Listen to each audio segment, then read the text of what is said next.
Hi guys and welcome back to the channel Deepak Yadav Education. Welcome to the Daily Hindu News and Editorial Analysis of 26th of May 2026. तो guys आज है तारीख 26 मई 2026 और है Tuesday. देखेंगे आज के द हिंदू कंप्लीट न्यूज़पेपर को एनालाइज करेंगे। बट लेक्चर में आगे बढ़ने से पहले अगर आपको इस लेक्चर का पीडीएफ चाहिए तो क्या करना है, सबसे पहले डाउनलोड करना है टेलीग्राम। वहाँ पे जाके सर्च बॉक्स में लिखना दीपक यादव एजुकेशन यूपीएससी। आपको मेरा टेलीग्राम चैनल मिल जाएगा, वहाँ से आप डेली बेसिस पे इन लेक्चर के पीडीएफ डॉक्यूमेंट्स को डाउनलोड कर पाओगे। नाउ हमेशा की तरह हम लोग अपने लेक्चर को एक मैप के क्वेश्चन के साथ स्टार्ट करेंगे। तो आज आप सभी को मैप में जाकर देखना है इंडोनेशिया को कहाँ पर है एग्जैक्टली लोकेटेड। इसको अच्छे से मैप में देखना है, देन उसके बाद आकर नीचे कमेंट सेक्शन में टाइप करना, जिससे कि आप लोग इसको लंबे समय तक याद रख पाओगे। तो चलिए फिर शुभारंभ करते हैं, स्टार्ट करते हैं आज के डिस्कशन को। काफ़ी सारी चीज़ें हैं जो इंपॉर्टेंट है, स्पेसिफिकली प्रीलिम्स के लिए काफ़ी सारे इंपॉर्टेंट टॉपिक्स आपको मिल जाएंगे। कुछ टर्म्स, टेक्निकल टर्म्स न्यूज़ में है, वो पता होना ज़रूरी है। तो न्यूज़पेपर को अच्छे से कवर करिए, क्योंकि बहुत सारे क्वेश्चन लगातार हर साल न्यूज़पेपर से बनते ही बनते हैं। करंट ओरिएंटेड पेपर भी अच्छा खासा आता है यूपीएससी का, तो करंट अफेयर्स पर ऐसा ना हो केवल स्टैटिक पर ही रुक जाओ, क्योंकि हर साल सरप्राइज़ मिलता है, ये आपको पता है। दोनों चीज़ें साथ में लेकर चलनी होगी। लास्ट टाइम तमाम बार ये सारे लोग यहाँ पर यही चीज़ मेंशन कर रहे थे, इस बार स्टैटिक आएगा, स्टैटिक आएगा, स्टैटिक आएगा। स्टैटिक को हवा भी लगने नहीं दिया यूपीएससी ने। बहुत कम यहाँ पर चीज़ें स्टैटिक से दी, और स्टैटिक से जो दी वो भी यहाँ पर मतलब बहुत ज़्यादा डेप्थ में पढ़ना पड़ेगा, तब जाकर हम उन क्वेश्चन को सॉल्व कर पाएंगे। फिर बाकी क्वेश्चन इलॉजिकल से, वो तो है ही भाई। कुछ क्वेश्चन यहाँ पर सेंसलेस हैं, जैसे यूएन पीस कीपिंग मिशन के अंदर में जो सारे मिशन दे रखे हैं उसके बारे में सर्च किया तो भाई वो पीआईबी का आर्टिकल है और मार्च 2025 का आर्टिकल है। हाँ बिल्कुल, वहाँ पर दिया हुआ है, करंट में है वो। लेकिन यार एक सिलेबस को थोड़ा अच्छे से डिफाइन करने की ज़रूरत है। आपने अपने सिलेबस को डिफाइन नहीं कर रखा है। आपने एक टर्म दे दिया है, ठीक है, करंट इवेंट्स दे दिया, इसका मतलब ये थोड़ी आप कुछ भी पूछ लोगे। थोड़ा सा यहाँ पर सिलेबस को डिफाइन करना ज़रूरी है। पेपर हार्ड बनाने के लिए किसी ने नहीं बोला, आप जितना हार्ड बनाना चाहें उतना हार्ड बनाइए, बट इतना तो बता दीजिए कि हाँ भाई बच्चे को ये लगे कि भाई अगले साल और मेहनत करनी है। ये ना लगे कि भाई पेपर देना ही बेकार है, ये तो क्वेश्चन ही लॉजिकल है। ऐसा नहीं लगना चाहिए। ऐसा लगना चाहिए कि हाँ मेरी मेहनत में कमी थी, कि हाँ मैंने मेहनत कम की थी, मैंने ये चीज़ मेरे सामने थी, मैं पढ़ नहीं पाया। अब बच्चे को दिख ही नहीं रहा है, वहाँ से क्वेश्चन आ रहा है, ठीक है, तो थोड़ी सी प्रॉब्लम है उस चीज़ में।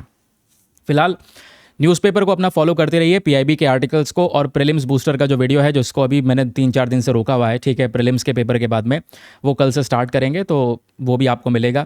उसमें मज़ेदार टॉपिक हम लोग कवर करते हैं, और इस बार बहुत सारे क्वेश्चन जैसे वेस्टर्न हुलॉगिबो हो गया, विजिंजम सी पोर्ट हो गया, ऐसे तमाम बहुत सारे आर्टिकल, एनडीएफसी वाला हो गया, और भी टॉपिक हैं जो बेसिकली यहाँ पे प्रीलिम्स बूस्टर वाले टॉपिक से कवर हो जाते हैं, है ना। चलिए फिलहाल बिना कोई टाइम वेस्ट करे शुरुआत करते हैं टॉपिक की। आर्टिकल नंबर 1 आपके सामने प्रेजेंट है, जो बात करता है भारत के मोबाइल मार्केट के बारे में। इंडिया का मोबाइल मार्केट आज ग्लोबल सेमीकॉन इंडस्ट्री की वजह से बुरी तरह से हिट कर रहा है, यानी कि मोबाइल मार्केट में एक महंगाई देखने को मिल रही है। और मोबाइल मार्केट में जो महंगाई हो रही है उसके पीछे का पता है रीज़न क्या है? रीज़न है ये मेमोरी चिप्स, ठीक है। मोबाइल फ़ोन में मेमोरी के लिए चिप्स का यूज़ किया जाता है। अब ये चिप्स अलग अलग प्रकार की होती हैं। एक चिप होती है DRAM, ये याद रखिएगा, इंपॉर्टेंट है ये टर्म, इसके अंदर में मेंशन कर रखी हैं DRAM NAND, है ना, ये आप लोग देख पाओगे। फिर उसके बाद में HBM, तो इनके बारे में थोड़ा सा याद रखिएगा। DRAM का मतलब है डायनेमिक रैंडम एक्सेस मेमोरी। ये एक प्रकार की ऐसी मेमोरी चिप है जिसको PC में यूज़ किया जाता है, लैपटॉप में इस्तेमाल किया जाता है, इवन हमारे स्मार्टफोन्स के अंदर भी इसको यूज़ किया जाता है।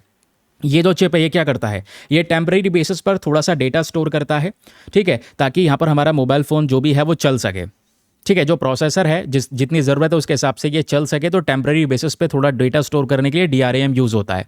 फिर दूसरी जो चीज़ यूज़ हो रही है वो है NAND, ठीक है। ये भी क्या है, एक प्रकार का मेमोरी स्टोरेज, याद रखिएगा। इसको हम स्मार्टफोन में यूज़ करते हैं, जहाँ पर बिना फ़ोन के पावर में भी, यानी कि मतलब हम कहते हैं ना मोबाइल फ़ोन की फ्लैश मेमोरी जो है, मोबाइल फ़ोन का स्टोरेज कितना है आपका, तो उसमें यहाँ पर ये वाला NAND यूज़ होता है। एक प्रकार का ये भी मेमोरी स्टोरेज है जो स्मार्टफोन में यूज़ किया जाता है। तीसरी जो चीज़ है जो आज के समय पर नई आ चुकी है वो है हाई बैंडविड्थ मेमोरी। ये advance high capacity memory chip है दोस्तों, जो बेसिकली आर्टिफिशियल इंटेलिजेंस को सपोर्ट करती है। और आजकल मोबाइल फ़ोन जो भी मार्केट में आ रहे हैं, AI सपोर्टेड वाले मोबाइल फ़ोन आ रहे हैं।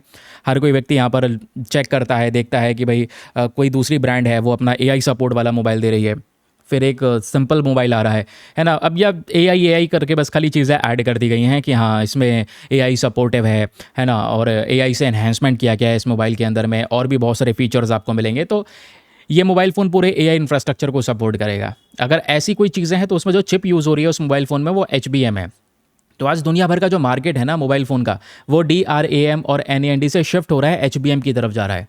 लेकिन जो HBM की मेमोरी चिप आती है दोस्तों, ये लगभग 2 से 3 गुना ज़्यादा महंगी है एज़ कम्पेयर टू DRAM और NAND। अब ये चिप महंगी भी है, तो भाई इंडिया के अंदर में जो खासकर स्मार्टफोन की इंडस्ट्री देखोगे ना, या स्मार्टफोन तो जो भारत के अंदर में सबसे ज़्यादा बिकते हैं, उसकी रेंज 10,000 से लेकर 15,000 तक है। 10,000 से 15,000 तक के मोबाइल फ़ोन इंडियन मार्केट में ज़्यादा बिकते हैं। ठीक है, अब क्या है, ये जो कंपनीज जो बना रही हैं वो इन चिप की जगह ये वाला चिप यूज़ करेंगी, HBM वाला चिप यूज़ करेंगी। अब जब इसका यूज़ करेंगी तो भाई ये चिप ऑलरेडी बहुत महंगा आ रहा है मार्केट में। ठीक है, इसका जो प्राइस है वो काफ़ी ज़्यादा इन्फ्लेशन को टच कर चुका है। तो मेमोरी चिप के जब प्राइस बढ़ जाते हैं, यानी मेमोरी चिप जब इन्फ्लेशन से गुजर रही होती है, उसको हमें एक टर्म से डिनोट करते हैं, विच इज़ मेमफ्लेशन। तो एग्जाम में पूछ ले कि भाई एक टर्म न्यूज़ में था मेमफ्लेशन, ये क्या है? तो जो हमारी मेमोरी होती है, यानी मेमोरी चिप्स की बात कर रहे हैं, इनके प्राइसेस बढ़ जाएं, तो मेमोरी चिप्स इन्फ्लेशन के थ्रू गुजरें, तो उसको मेमफ्लेशन कहा गया है। तो मेमफ्लेशन एक रीज़न आपके सामने देखने को मिल जाएगा। HBM चिप्स ज़्यादा कॉस्टली हैं, ज़्यादा महंगी हैं, समय के अनुसार इसके दाम में थोड़े बहुत चेंज आएंगे, तो इसकी वजह से जो मोबाइल फ़ोन मार्केट है दोस्तों, ये भी थोड़ा सा गड़बड़ा रहा है। अब मोबाइल फ़ोन मार्केट बेसिकली इन चिप का जब यूज़ करता है तो उसकी जो प्रोडक्शन कॉस्ट है वो बढ़ जाती है। अब प्रोडक्शन कॉस्ट बढ़ जाएगी तो मार्केट के अंदर ये फ़ोन आपने देखा होगा पिछले कुछ समय पर महंगे भी हो गए हैं। जो 10,000 15,000 का फ़ोन था उसकी वैल्यू आज यहाँ पर 18,000 20,000 22,000 तक यहाँ पर बिक रहे हैं। रीज़न यहाँ पर यह है कि चिप्स का शॉर्टेज भी है, चिप्स के प्राइसेस भी बढ़ रहे हैं, या एक एडवांस चिप HBM की तरफ यहाँ पर मार्केट पूरी तरह से शिफ्ट हो रहा है। ठीक है, अब ये मार्केट क्यों शिफ्ट हो रहा है, क्या क्राइसिस हमको स्मार्टफोन इंडस्ट्री में देखने को मिल रहा है, तो ये आपके सामने कुछ इंपॉर्टेंट डिटेल है। चलिए इसको थोड़ा समझते हैं। ये क्राइसिस हो क्यों रहा है एक्चुअली में? क्योंकि दुनिया भर में जो ये वेफर्स हैं, ठीक है, या ये जो चिप की एडवांस पैकेजिंग कैपेसिटी जो होती है, वो मैंने आपको बताया HBM की तरफ शिफ्ट हो रही है, आर्टिफिशियल इंटेलिजेंस के इंफ्रास्ट्रक्चर की तरफ शिफ्ट हो रही है, क्योंकि AI की डिमांड मार्केट में बहुत तेज़ी से बढ़ चुकी है। अब AI की डिमांड बढ़ चुकी है तो इससे बहुत सारा जो प्रॉफिट मार्जिन है वो भी जनरेट होता है। लेकिन प्रॉब्लम यह है कि जो प्रोडक्शन कैपेसिटी है, जो नॉर्मल कंज्यूमर चिप्स अभी तक यूज़ होते थे DRAM NAND, इनकी वैल्यू यहाँ पर कम होती चली जा रही है। HBM का हम इस्तेमाल कर रहे हैं। अब HBM जैसी चिप को अगर कोई मैन्युफैक्चर करने वाली कंपनी दुनिया में है, तो मतलब जो भी यहाँ पर ग्लोबल चिप मेकर्स है वो सबसे पहले प्रीमियम ब्रांड को चुनते हैं कि भाई आप चिप बनाना हमारे लिए या दुनिया के लिए। तो या तो वो एप्पल को चुन रहे हैं या सैमसंग को चुन रहे हैं। तो यही कंपनीज़ हैं जो बेसिकली आज इन चिप्स को बना रही हैं। अब ये कंपनीज़ हैं, इनकी वैल्यू ज़्यादा है। अब ये चिप्स जो बना रही हैं, मैन्युफैक्चर कर रही हैं, उसकी वैल्यू भी ज़्यादा है। तो इंडिया के अंदर में आप देखोगे प्रॉब्लम यह है कि ये चिप्स महंगे हो चुके हैं। चिप्स महंगे होने की वजह से यहाँ पर एक्चुअली में क्या है, सेलफोन के जो प्राइसेस हैं वो भी 15 से 20% बढ़ते हुए नज़र आ रहे हैं।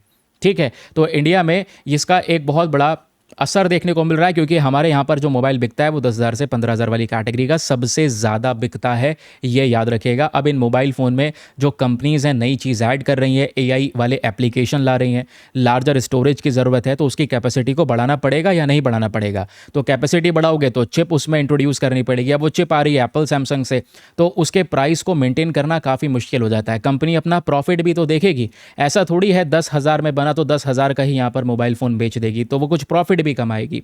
तो प्रॉफिट के चक्कर में ये जो प्राइसेस हैं आज वो 15 से 20% मोबाइल फ़ोन के ऊपर की तरफ हिट हो रहे हैं। और इसी चीज़ को हम लोगों ने मेमफ्लेशन बोला है। तो मेमफ्लेशन याद रखिएगा किस चीज़ को डिनोट करता है। मेमफ्लेशन का मतलब होता है मेमोरी प्लस इन्फ्लेशन, यानी मेमोरी चिप में के प्राइसेस जब बढ़ने लगे तो उसको हम लोगों ने यहाँ पर मेमफ्लेशन का नाम दे दिया है। ठीक है, तो क्वेश्चन बन सकता है कि बताओ मेमफ्लेशन कौन सी इंडस्ट्री के लिए एक बड़ा क्राइसिस है? तो हमारी चिप इंडस्ट्री या सेमीकंडक्टर इंडस्ट्री के लिए यहाँ पर ये क्राइसिस देखने को मिलेगा।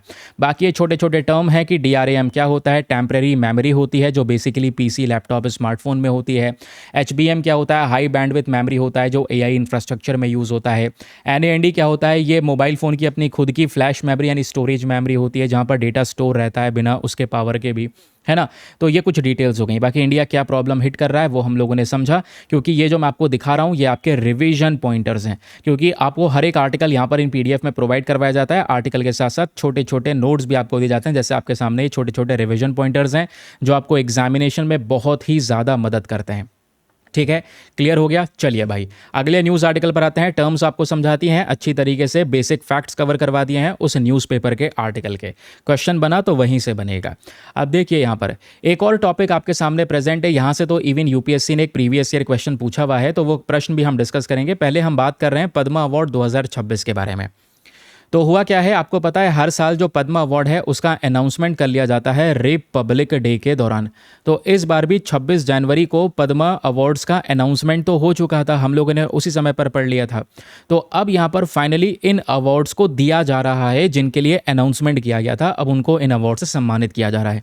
अब मैं इसके बारे में बहुत सारे फैक्ट्स हैं, उसको पढ़ना बहुत बहुत ज़्यादा ज़रूरी है, इसको फर्दर बढ़ेंगे। बट आगे बढ़ने से पहले एक इंपॉर्टेंट इन्फॉर्मेशन, अगर आप लोग हमारे पेड ग्रुप्स को ज्वाइन करना चाहते हैं तो आपके पास में बढ़िया मौका है इसको ज्वाइन करने के लिए। यहाँ पर आपको हमारे इस लेक्चर के जितने भी पीडीएफ हैं, उन daily current affair notes PDF का डेटा सब इसी पेड ग्रुप में मिलता है। मैं कौन से पीडीएफ की बात कर रहा हूँ, जो आप अपने सामने एग्जैक्टली ये देख पा रहे होंगे, ठीक है। ये हिंदी और इंग्लिश दोनों भाषाओं में तैयार किया जाता है, न्यूज़पेपर का आर्टिकल और उसमें से बने हुए छोटे छोटे नोट्स, ठीक है। ये पीडीएफ कहाँ पर मिलता है, केवल और केवल हमारे पेड ग्रुप में। पेड ग्रुप को ज्वाइन करने का फी पेमेंट बहुत ही मिनिमम है, just 499 for the life time access. जब तक आपका सिलेक्शन ना हो जाए तब तक आप 499 में इस ग्रुप को ज्वाइन करके रख सकते हैं। ज्वाइन करने के लिए करना क्या है, व्हाट्सएप पर जाइएगा, यहाँ पर आपको एक नंबर दिया गया है 8534873368। इस नंबर पर मैसेज कर देना कि I want to join this group. आपको रिप्लाई मिलेगा, पेमेंट का प्रोसेस दिया जाएगा, डेमो वीडियो का लिंक मिलेगा, उसको देख सकते हैं, चेक कर सकते हैं और अपने आप को कंप्लीटली सेटिस्फाई करने के बाद में जाकर अपना ये इन्वेस्टमेंट कर सकते हैं।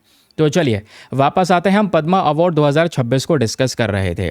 तो अभी 77th रिपब्लिक डे 2026 का जो ये सेलिब्रेशन हुआ है, इस दौरान हमारे प्रेसिडेंट ने 2026 के पद्मा अवार्ड की लिस्ट को अप्रूवल दे दिया था। इस बार 131 लोग हैं, कितने, 131 लोग जिनको इस अवार्ड से सम्मानित किया जा रहा है। सबसे पहले पद्म विभूषण, क्योंकि पद्म अवार्ड्स में सबसे ऊपर जो होता है इस सीरीज में वो होता है पद्म विभूषण। इसके नीचे जो सेकंड हाईएस्ट होता है वो होता है पद्म भूषण। इसके बाद थर्ड हाईएस्ट जो होता है वो पद्मश्री होता है। बाकी जब हम ऑनर की बात कर रहे हैं तो इन तीनों से भी ऊपर, सबसे ऊपर एक अवार्ड होता है जिसको हम भारत रत्न कहते हैं, वो हाईएस्ट ऑनर है। अगर हाईएस्ट ऑनर के मामले में देखोगे तो भारत रत्न फर्स्ट पर है, सेकंड पर पद्म विभूषण, फिर उसके बाद बाकी आ जाएंगे पद्म भूषण और पद्मश्री। तो 131 लोगों को यहाँ पर ये इन अवार्ड से सम्मानित किया गया है।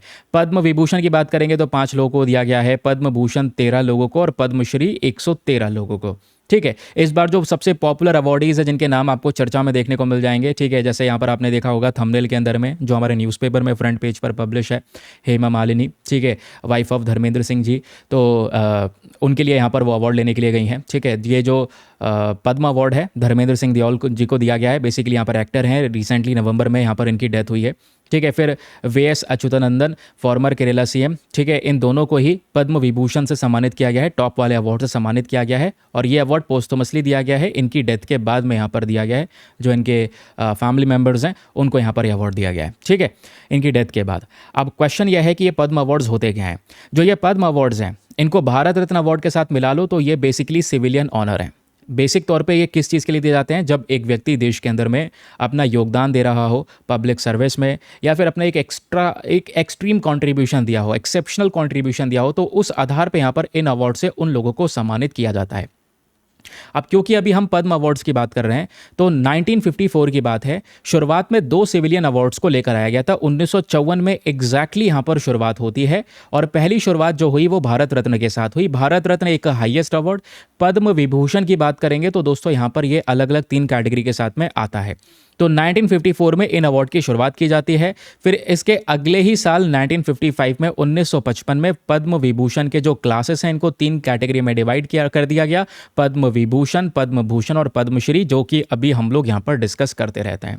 अच्छा, किसी व्यक्ति को अगर इस अवार्ड से सम्मानित किया गया है तो क्या वो हमेशा हमेशा अपने नाम में प्रीफिक्स या सफिक्स के तौर पर इसको यूज़ कर सकता है, मतलब कि हमेशा अपने नाम के आगे भारत रत्न अवार्डी, पद्म अवार्डी ऐसे लगाएगा वो? नहीं, क्योंकि संविधान क्या कहता है दोस्तों, कॉन्स्टिट्यूशन जो है, हमारे फंडामेंटल राइट्स को जब आप देखोगे तो आर्टिकल 18 क्लॉज 1, ये जो इंडियन कॉन्स्टिट्यूशन का है, ये सभी प्रकार के टाइटल्स को एबॉलिश कर देता है, ख़त्म कर देता है कि भाई जो ये टाइटल्स हैं इनका यूज़ नहीं करोगे।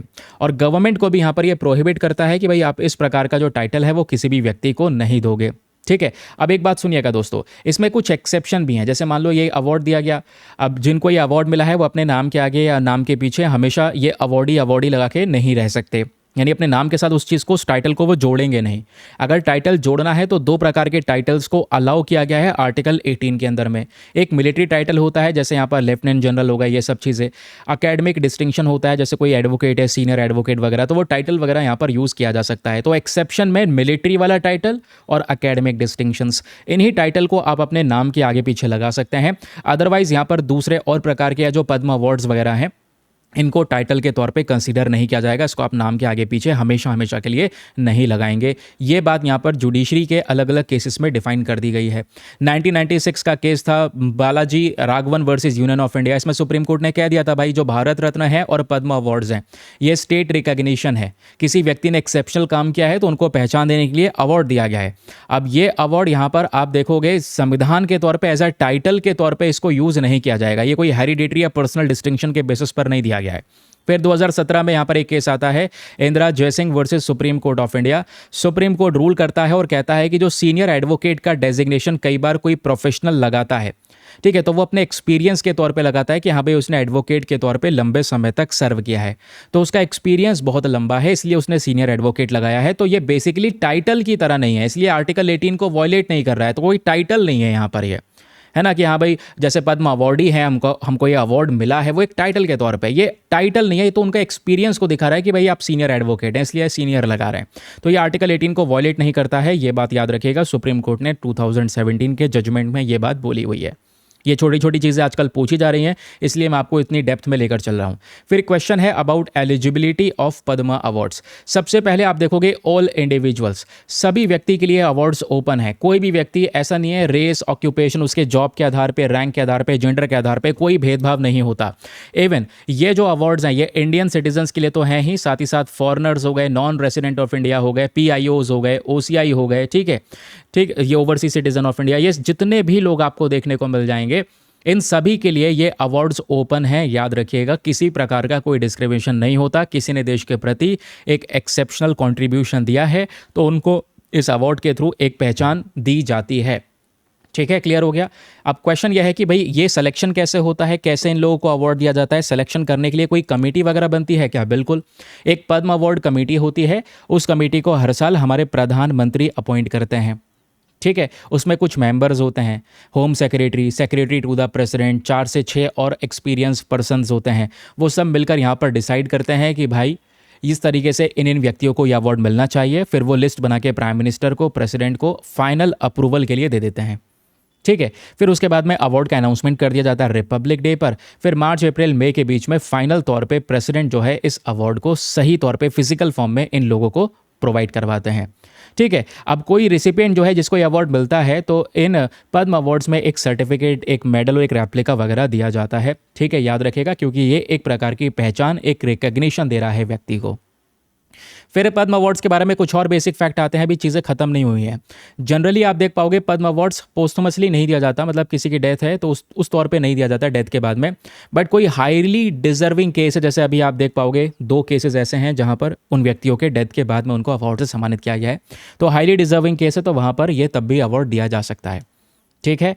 क्लियर हो गया। तो हायर कैटेगरी का जो पद्मा अवार्ड है, ठीक है, ये हम लोगों ने डिस्कस किया। इसमें इसको हम एज अ टाइटल यूज़ नहीं करेंगे, प्रीफिक्स और सफिक्स के तौर पे मैंने आपको बताया। बाकी यहाँ पर एक साल में 120 अवार्ड तक दिया जा सकता है, एक्सक्लूडिंग पोस्थोमस, NRI, फॉरनर और साथ ही साथ OCI रेसिपिएंट। अगर इनको निकाल दें, यानी कि NRI को जो अवार्ड दिया गया है, फॉरनर्स को अवार्ड दिया गया है, OCI को अवार्ड दिया गया है, किसी के डेथ के बाद अवार्ड दिया गया है, इनको हटा दें तो इनको हटाने के बाद टोटल 120 अवार्ड्स पर ईयर के हिसाब से दिए जा सकते हैं, ठीक है। याद रखिएगा, पद्म अवार्ड्स के बारे में ये सारी जानकारी हो गई। अच्छा, क्योंकि हम लोगों ने ये डिस्कस किया पद्म अवार्ड्स की जो शुरुआत है वो एग्जैक्टली 1954 में हुई थी, तो उसके बाद क्या पद्म अवार्ड्स लगातार दिए जा रहे हैं? नहीं, 2 बार ऐसी घटना हुई है जब पद्म अवार्ड्स को 2 साल नहीं दिया गया, यानी कि सस्पेंड कर दिया गया था। एक टाइम है 1978 से 1979 के बीच का। मोरारजी देसाई जी की गवर्नमेंट थी, ठीक है। उन्होंने यहाँ पर इन अवार्ड्स को वर्थलेस माना कि भाई यहाँ पर कोई ज़्यादा वैल्यू नहीं है, फ़ायदा नहीं है इस अवार्ड का, तो उस समय पर नहीं दिया गया। फिर 1993 से लेकर 1997 के बीच में भी इस अवार्ड को फिर से दूसरी बार सस्पेंड कर दिया गया था, इस अवार्ड की कॉन्स्टिट्यूशनल वैलिडिटी को देखते हुए। तो ये अवार्ड्स के बारे में जो बेसिक डेटाज हैं, ये सारी की सारी चीज़ें हम लोगों ने कवर कर ली हैं। आई होप आपको यहाँ पर अच्छी तरीके से समझ में आ चुका है। और भी कोई जानकारी लेनी है तो आप इस तरीके से यहाँ से पढ़ सकते हैं। एक सेकेंड रुकना। एक सेकेंड। ये आप लोग देख पाओगे, आपको ये नज़र आ रहा होगा भारत रत्न अवार्ड के बारे में सारी डिटेल जो जस्ट अभी हम लोगों ने यहाँ पर पढ़ी है।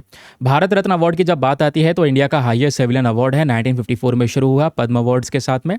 ठीक है, यह पद्म अवार्ड से भी सबसे ऊपर है, यह हाईएस्ट सिविलियन अवार्ड है देश का। ठीक है, अब ये प्रेसिडेंट जो है, प्रेसिडेंट को रिकमेंड किया जाता है प्राइम मिनिस्टर के थ्रू किसको यह अवार्ड देना है, तो यह अवार्ड फाइनली एक व्यक्ति को दिया जाता है। और किसको? जिसने एक एक्सेप्शनल सर्विस, एक एक्सेप्शनल परफॉर्मेंस दिया है बेसिकली देश के कंट्रीब्यूशन के बेसिस पर। इसमें अवार्ड में एक सर्टिफिकेट, एक मेडल होता है, कोई ऐसा नहीं है पैसे वगैरह दिए जाते हैं, कोई मॉनेटरी ग्रांट नहीं है। और याद रखना है एक बहुत इंपॉर्टेंट चीज़, जो भारत रत्न अवार्ड है एक साल में मैक्सिमम 3 बार दिया जा सकता है, मैक्सिमम 3 लोगों को दिया जा सकता है भारत रत्न अवार्ड।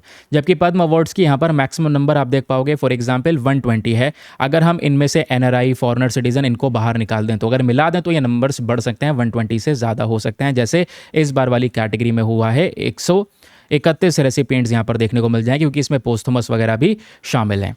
ठीक है, क्लियर हो गया। अब कुछ भी रिवाइज करना हो तो आप बहुत इजीली रिवाइज कर सकते हैं from these revision pointers. Padma awards के बारे में इस बार किसको दिया गया, हायरार्की, पद्म विभूषण, सब कुछ हम लोगों ने यहाँ पर बेहतरीन तरीके से कवर कर लिया है। अब यह है यूपीएससी का 2021 का क्वेश्चन, तो फटाफट यहाँ पर इस क्वेश्चन को भी देख लेते हैं, इसको कैसे यूपीएससी ने पूछा था। प्रश्न यह है, consider the following statements in respect of Bharat Ratna and Padma awards. Bharat Ratna और पद्म अवार्ड्स को लेकर 3 स्टेटमेंट हैं, बताना है कौन सा स्टेटमेंट एग्जैक्टली यहाँ पर सही है। पहला स्टेटमेंट कहता है कि भारत रत्न और जो पद्म अवार्ड्स हैं ये बेसिकली टाइटल्स हैं जो अंडर आर्टिकल 18 क्लॉज 1 के तौर पे हम इस्तेमाल कर सकते हैं। तो भारतीय संविधान के अंदर आर्टिकल 18 क्लॉज 1 के थ्रू भारत रत्न या पद्म अवार्ड्स को एज अ टाइटल यूज किया जा सकता है। सेकेंड स्टेटमेंट कहता है कि जो पद्म अवार्ड्स हैं जिनको लाया गया था 1954 के अंदर में, ये अभी तक केवल एक बार सस्पेंड हुए हैं। थर्ड स्टेटमेंट कहता है कि जो भारत रत्न अवार्ड हैं वो एक साल में, लगभग एक साल में मैक्सिमम 5 बार दिया जा सकता है। अब इसमें से पूछा जा रहा है which of the above statements are not correct. ये नहीं पूछा कौन सा सही है, इसमें पूछा है तीनों में से कौन सा स्टेटमेंट सही नहीं है। तो तीनों के तीनों स्टेटमेंट गलत हैं भाई। भारत रत्न और पद्म अवार्ड्स को आप टाइटल की तरह यूज कर सकते हैं आर्टिकल 18 क्लॉज 1 में, नहीं, यही तो मना करा गया है, तो पहला गलत हो गया। पद्म अवार्ड एक बार सस्पेंड हुआ है, नहीं, 2 बार सस्पेंड हो चुका है, ये भी गलत हो गया। क्या भारत रत्न अवार्ड मैक्सिमम 5 लोगों को दिया जाता है एक पर्टिकुलर में, नहीं, 3 लोगों को दिया जाता है, ये भी गलत हो गया। तो ऑप्शन नंबर डी आपका तीनों का तीनों स्टेटमेंट रॉन्ग है, ये बेसिक तौर पे आपका आंसर हो जाएगा। एक्सप्लेनेशन हम लोगों ने देख लिया है। चलिए आते हैं अगले न्यूज़ आर्टिकल पर। मेक श्योर कीजिएगा जितने भी लोग फर्स्ट टाइम चैनल पर जुड़ रहे हैं चैनल को सब्सक्राइब कर लें ताकि डेली बेसिस पे ये सेशन के वीडियोस आप लोगों तक पहुंच सकें। एंड वीडियो पे लाइक का बटन है, प्लीज़ उसको भी प्रेस कर सकते हैं। अपने एक बहुत बड़ा सपोर्ट दिखाने के लिए आपके सपोर्ट की रिक्वायरमेंट है इस पर्टिकुलर चैनल को। ठीक है, चलिए अगला आर्टिकल बेसिकली एडिटोरियल है जहां पे बात हो रही है भारत और ऑस्ट्रेलिया के बीच में हम किस तरीके से व्यापार को एक्सपैंड कर सकते हैं, क्योंकि ऑलरेडी 2022 में इंडिया ऑस्ट्रेलिया के बीच में एक अग्रीमेंट साइन हो चुका है जिसका नाम है ECTA agreement, economic cooperation and trade agreement. अब ये जो अग्रीमेंट है इसको हम फर्दर और कैसे डीपन कर सकते हैं, कैसे गहराई में लेकर जा सकते हैं, कैसे ऑस्ट्रेलिया भारत की मदद कर सकता है इन टर्म्स ऑफ एग्रीकल्चर, क्योंकि एग्रीकल्चर आज भारत में देखोगे तो हम लोग बहुत सारे लोग एग्रीकल्चर सेक्टर में इन्वॉल्व हैं। इंडिया की जीडीपी में एग्रीकल्चर सेक्टर का बहुत बड़ा कंट्रीब्यूशन है। बट प्रॉब्लम दूसरी तरफ देखोगे, ऑस्ट्रेलिया के अंदर जो एग्रीकल्चर सेक्टर है वो बेसिकली शॉक के तौर पे इस्तेमाल कर रहे हैं, सामान को एक्सपोर्ट करने के लिए एग्रीकल्चर सेक्टर का इस्तेमाल कर रहे हैं। तो ऑस्ट्रेलिया एग्रीकल्चर सेक्टर में बहुत सारी प्रॉब्लम से कह सकते हैं कि वो गो थ्रू कर चुका है और उन प्रॉब्लम के सोल्यूशन निकाल चुका है। और वही प्रॉब्लम आज भारत फेस कर रहा है, सूखा पड़ना, गर्मी का मैनेजमेंट है ना, वेयर हाउस स्टोरेज का मैनेजमेंट, तो उसमें हम ऑस्ट्रेलिया से मदद ले सकते हैं। यही सब बातें यहाँ पर हमारे ऑथर ने इस एडिटोरियल में मेंशन की हैं। आइए एक एक करके वो सभी पॉइंट्स मैं आपके लिए बहुत अच्छे से डिस्क्राइब करने वाला हूँ। पहले समझिए ये एग्जैक्टली बैकग्राउंड है क्या। एक अग्रीमेंट है कॉम्प्रहेंसिव इकोनॉमिक कोऑपरेशन अग्रीमेंट, एक और मतलब इसको आप एक प्रकार का फ्री ट्रेड एग्रीमेंट कह सकते हैं, सेका अग्रीमेंट। तो ये इंडिया ऑस्ट्रेलिया के बीच में मतलब इसके ऊपर में डिस्कशन चल रहा है, क्योंकि अभी हाल ही में पता है ऑस्ट्रेलिया के जो फॉरेन मिनिस्टर हैं पेनी वोंग, ये भारत में विजिट करते हैं क्वाड फॉरेन मिनिस्टर को अटेंड करने के लिए, जो क्वाड की मीटिंग है उसको अटेंड करने के लिए। अब कॉम्प्रहेंसिव इकोनॉमिक कोऑपरेशन एग्रीमेंट की जब बात आती है तो एक प्रकार का फ्री ट्रेड एग्रीमेंट है। अब जैसे इंडिया ऑस्ट्रेलिया की बात करेंगे तो भारत ऑस्ट्रेलिया के बीच में ऑलरेडी साल 2022 में economic cooperation trade agreement sign हो चुका है, ये भी याद रखिएगा। 2022 में हमने ECT एग्रीमेंट ऑलरेडी साइन कर लिया है। ऑलरेडी यहाँ पर जो 100% ऑस्ट्रेलियन मार्केट है ये भारत के लिए ओपन कर दिया गया है। भारत के पास में ऑस्ट्रेलिया के 100% मार्केट का एक्सेस है। उसके बदले में हमने भी अपना 70% मार्केट ऑस्ट्रेलिया के लिए ओपन कर दिया है। तो चीज़ें बराबर सी चल रही थी, चीज़ें सिमेट्री में दिख रही थी कि हाँ हम लोग यहाँ पर मार्केट को ओपन कर रहे हैं, ऑस्ट्रेलिया ने भी मार्केट को ओपन किया है, हम खूब एक्सपोर्ट इंपोर्ट करेंगे और उस एक्सपोर्ट इंपोर्ट पे एक दूसरे को छूट देंगे। जितनी ज़्यादा छूट मिलेगी उतना ज़्यादा व्यापार एक्सपैंड होता हुआ नजर आएगा। अब एक्चुअली में क्या होता है कि भाई ऐसे बहुत सारे एग्रीमेंट इंडिया लगातार करता चले जा रहा है। इंडिया आज बहुत हरी में है, यानी जल्दी में है। हम लोग बहुत सारे ट्रेड एग्रीमेंट्स करने की कोशिश कर रहे हैं अलग अलग कंट्रीज़ के साथ में। अब जैसे हाल ही में यूरोपियन यूनियन के साथ में mother of all trade agreement को साइन किया गया, यूएसए के साथ ट्रेड एग्रीमेंट को लेकर डिस्कशंस हुए, न्यूजीलैंड के साथ में फ्री ट्रेड एग्रीमेंट साइन किया, यूके के साथ में साइन किया। तो दोस्तों यहाँ पे लगातार इंडिया अलग अलग कंट्रीज़ के साथ में साइन कर रहा है इन एग्रीमेंट्स को। कारण है दोस्तों आज जियोपॉलिटिकल इनस्टेबिलिटी जो बेसिकली दुनिया भर में चल रहा है। कोई भी कंट्री किस तरीके से टैक्स लगा सकता है, वो पॉलिसी अनप्रिडिक्टेबल है। ठीक है, उसके अलावा बैलेंस ऑफ पेमेंट का क्राइसिस, आज इंडिया इतना एक्सपोर्ट नहीं कर पा रहा है, तो हमें कंट्रीज़ की आवश्यकता है, हम उनसे इंपोर्ट भी करेंगे, उनको एक्सपोर्ट भी करेंगे, व्यापार को एक्सपैंड करेंगे। तो इसी आधार पे 2022 में ECTA एग्रीमेंट साइन हुआ, economic cooperation and trade agreement. याद रखिएगा, पूछा जा सकता है ECTA एग्रीमेंट कौन से कंट्री के साथ हमने साइन किया है, ऑस्ट्रेलिया के साथ साइन किया है। तो 2020-21 से लेकर 2025 तक अगर आप देखोगे व्यापार का structure between India and Australia, तो ये व्यापार डबल हो गया है। एक समय पर $12 बिलियन का व्यापार हुआ करता था और इस अग्रीमेंट के बाद में ये व्यापार $24.1 बिलियन का हो गया है। यानी कि अपने मार्केट्स को ओपन करने की वजह से, क्योंकि फ्री ट्रेड एग्रीमेंट में हम करते क्या हैं भाई, जो हम टैक्स लगा रहे हैं ऑस्ट्रेलिया के सामान पे, ऑस्ट्रेलिया हमारे सामान पे, उस वाले स्ट्रक्चर को हम ओपन कर देते हैं। यानी अब हम लोग यहाँ पर एग्जैक्टली वो टैक्स इम्पोज नहीं करेंगे। ठीक है, तो जब टैक्स इंपोज नहीं करेंगे तो सामान बहुत ही ज़्यादा सस्ता इंपोर्ट एक्सपोर्ट होगा और सस्ता बिकेगा, तो हम ज़्यादा प्रोड्यूस कर करके ज़्यादा सामान यहाँ पर उनको बेचेंगे। समझ रहे हैं? तो व्यापार बढ़ेगा नहीं बढ़ेगा? बिल्कुल बढ़ेगा। तो आज जो मेन स्ट्रक्चरल प्रॉब्लम है वो क्या है? ऑस्ट्रेलिया चाहता है मार्केट के अंदर में, इंडियन मार्केट में स्पेशली एग्रीकल्चर सेक्टर को, और ऑस्ट्रेलिया अपने ऑलरेडी 4 इंपॉर्टेंट जो सुपर हाईवेज जिसको यहाँ पर बोला गया है, या 4 मेजर सेक्टर्स उनको बता चुका है कि हम इन 4 मेजर सेक्टर्स में अगर व्यापार अगर करना है आगे, यानी कि अगर ऑस्ट्रेलिया को किसी भी देश के साथ में एक एग्रीमेंट करना है, इकोनॉमिक एग्रीमेंट करना है, चाहे वो भारत ही क्यों ना हो, तो ये 4 मेन इंपॉर्टेंट इंडस्ट्रीज़ हैं जिसको ओपन करना होगा। कौन कौन सी? क्लीन एनर्जी, एजुकेशन, टूरिज्म और एग्री बिजनेस। अब हम सब कुछ कर सकते हैं। फॉर एग्जाम्पल क्लीन एनर्जी पे हम मिलकर काम कर लेंगे, ठीक है, एजुकेशन पे, टूरिज्म पे, बट एग्री बिजनेस की जब बात आएगी तो यहाँ पर इंडिया को प्रॉब्लम होगी। तो पहला वाला जो एग्रीमेंट है ECT एग्रीमेंट, उसमें भी देखोगे तो इंडिया ने ऑस्ट्रेलिया के लिए सारे मार्केट्स ओपन करे। आपने देखा ऑस्ट्रेलिया ने 100% मार्केट हमारे लिए ओपन किया, हमने ऑस्ट्रेलिया के लिए 70% मार्केट ओपन किया। हम अपना एग्रीकल्चर सेक्टर नहीं ओपन कर सकते। अभी हाल ही में भारत और न्यूजीलैंड का ट्रेड एग्रीमेंट हुआ, उस वाले एग्रीमेंट में भी हमने क्या फोकस किया कि जो डेयरी सेक्टर है या फिर एग्रीकल्चर सेक्टर है, जब प्रोडक्शन हमारे देश में खुद हमारे फार्मर्स इनफ लेवल पर कर रहे हैं तो हमें इंपोर्ट करने की क्या ज़रूरत है बाहर से। अब इसको इंपोर्ट करेंगे, सस्ता आएगा, यही बिकेगा। फिर उसके बाद जो हमारे देश का खुद का डोमेस्टिक प्रोडक्शन है उसका क्या होगा? वो खुद की इंडस्ट्री यहाँ पर बुरी तरह से हिट होना शुरू हो जाएगी, उसका एक डाउनफॉल शुरू हो जाएगा, फार्मर्स को यहाँ पर नुकसान होना शुरू हो जाएगा। तो इसी के लिए यहाँ पर इंडिया अपने एग्रीकल्चर मार्केट को लेकर ज़्यादा डील नहीं करता किसी कंट्री के साथ में। आप देखोगे यहाँ पर ECT में भी हमने अपना dairy sector, wheat industry, rice industry, sugar, chickpeas, इन सबको बाहर रखा था। उसके बावजूद भी यहाँ पर इंडिया थोड़ा बहुत यहाँ पर कह सकते हैं कि जो ऑस्ट्रेलिया से फार्म एक्सपोर्ट वगैरह है वो बढ़ता है, यानी कि थोड़ा सा बहुत जो भी एग्रीकल्चर सेक्टर का हम परचेज़ करते हैं ऑस्ट्रेलिया से, वो माइन्यूट लेवल पर परचेज़ करते हैं। बट ऑस्ट्रेलिया दूसरी तरफ से चाहता है कि हम ज़्यादा खरीदें उससे। लेकिन ज़्यादा कैसे खरीदें भाई? वो अगर ऑस्ट्रेलिया चाहता है कि हम गेहूँ खरीदें तो गेहूँ कैसे खरीद सकते हैं? व्हीट का ऑलरेडी हम मेजर प्रोड्यूसर हैं। वो कहता है कि चीनी खरीद लो, चीनी के हम मेजर प्रोड्यूसर हैं। चावल खरीद लो, चावल तो हम खुद यहाँ पर एक्सपोर्ट कर रहे हैं दूसरे कंट्रीज़ को, तो कैसे यहाँ पर खरीद लें? प्रॉब्लम यहाँ पर यह है। तो आज के समय पर क्या है, ऑस्ट्रेलिया चाहता है कि मार्केट को ओपन किया जाए, जैसे हम ओपन कर रहे हैं वैसे यहाँ पर आप भी फुल्ली ओपन करो। लेकिन प्रॉब्लम क्या है? प्रॉब्लम यह है कि इंडिया अपना मार्केट इस तरीके से फुल्ली ओपन नहीं कर सकता। दूसरी तरफ हम क्या कर सकते हैं, अगर कुछ सेक्टर्स ऐसे हैं जिसको हम आइडेंटिफाई कर सकते हैं कि जहां पे हमको नुकसान नहीं होगा, वहां पे ऑस्ट्रेलिया के साथ में एग्रीकल्चर बिजनेस भी किया जा सकता है, कोई प्रॉब्लम नहीं है। लेकिन जब आप ऑस्ट्रेलिया के साथ में एग्रीकल्चर बिजनेस करने की बात रखो, जिससे ऑस्ट्रेलिया भी खुश होगा कि ठीक है एग्रीकल्चर सेक्टर में बात कर रहे हैं, हमसे खुद खरीदने की बात कर रहे हैं, तो ऑस्ट्रेलिया को टेक्नोलॉजी पार्टनर बना लो। क्योंकि आज प्रॉब्लम क्या है, इंडिया भी बहुत सारी प्रॉब्लम को फेस कर रहा है। फॉर एग्जांपल इंडिया में भी ड्राफ्ट साइकिल्स हमको देखने को मिल रहे हैं, सूखा पड़ रहा है जगह जगह पर।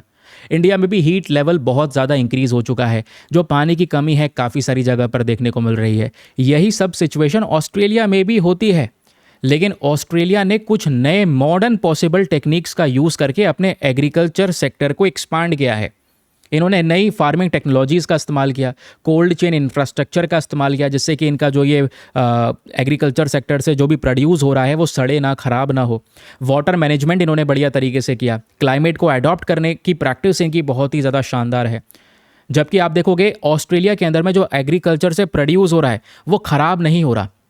इंडिया में क्या है कि भाई इतना सारा हम एग्रीकल्चर प्रोडक्शन जो कर रहे हैं, जो आउटपुट हमको मिल रहा है, उसमें 15 to 35%, कितना 15 से 35% एग्रीकल्चरल आउटपुट ऐसा है जो कीड़े की वजह से फसल खराब हो जाती है, या किसी बीमारी की वजह से फसल खराब हो जाती है, या हमने फसल की कटाई कर ली, उसको हम स्टोर नहीं कर पाए सही तरीके से, उसकी वजह से वो खराब हो जाती है।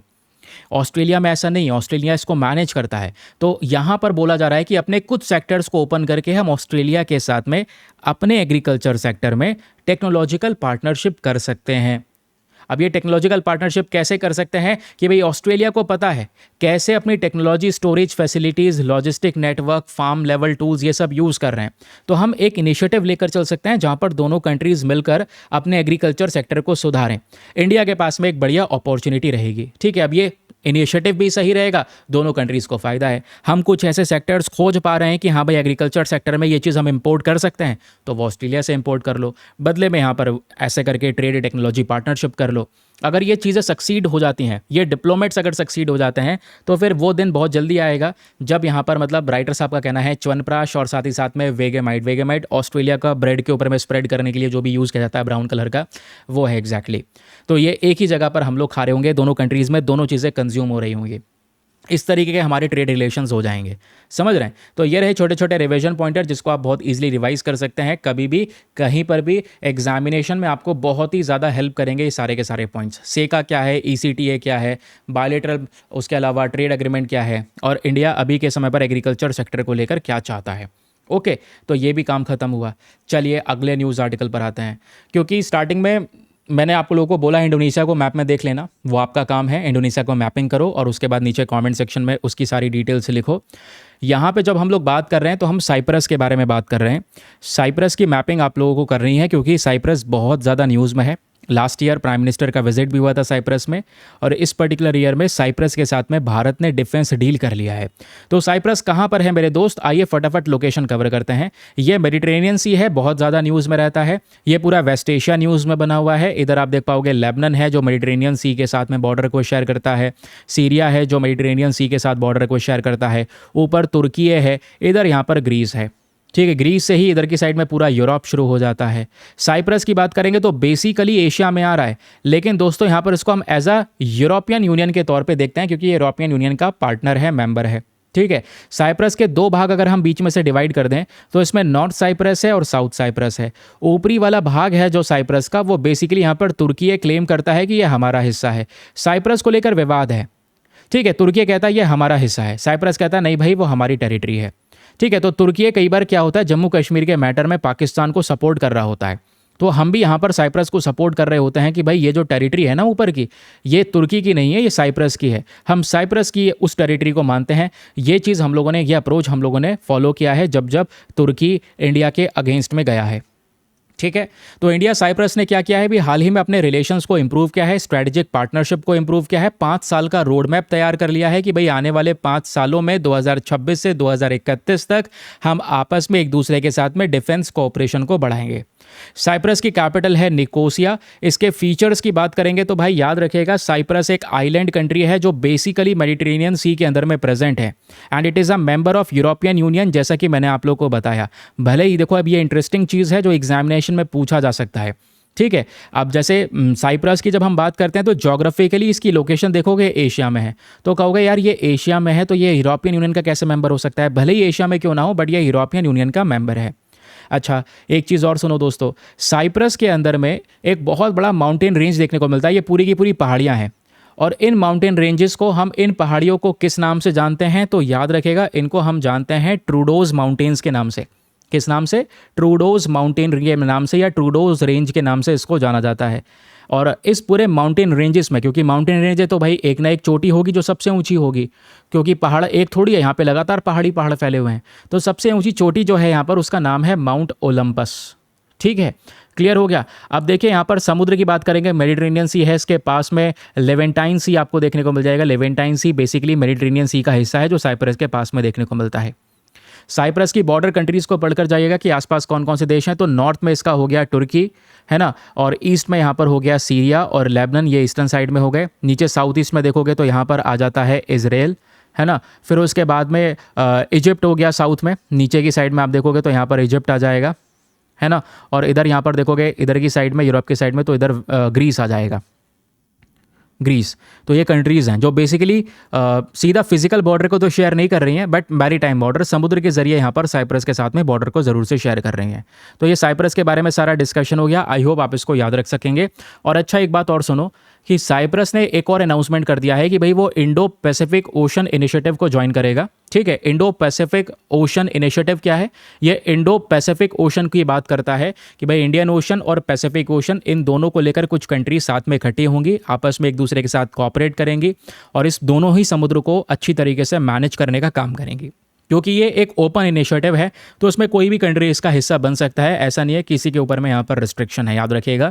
बाकी इंडो पैसिफिक ओशन इनिशिएटिव के मेन 7 पिलर्स भी हमको देखने को मिलते हैं कि समुद्र की सुरक्षा करना, मैरीटाइम इकोलॉजी की बात करना, मैरीटाइम रिसोर्सेज की प्रोटेक्शन करना, capacity building, disaster risk reduction, कोई डिजास्टर आता है उसका रिस्क कम करना, साइंस एंड टेक्नोलॉजी के सेक्टर में काम करना, ट्रेड की कनेक्टिविटी को बढ़ाना, मैरीटाइम ट्रांसपोर्टेशन को बढ़ाना। तो ये 7 पिलर्स आपको देखने को मिल जाते हैं किसके?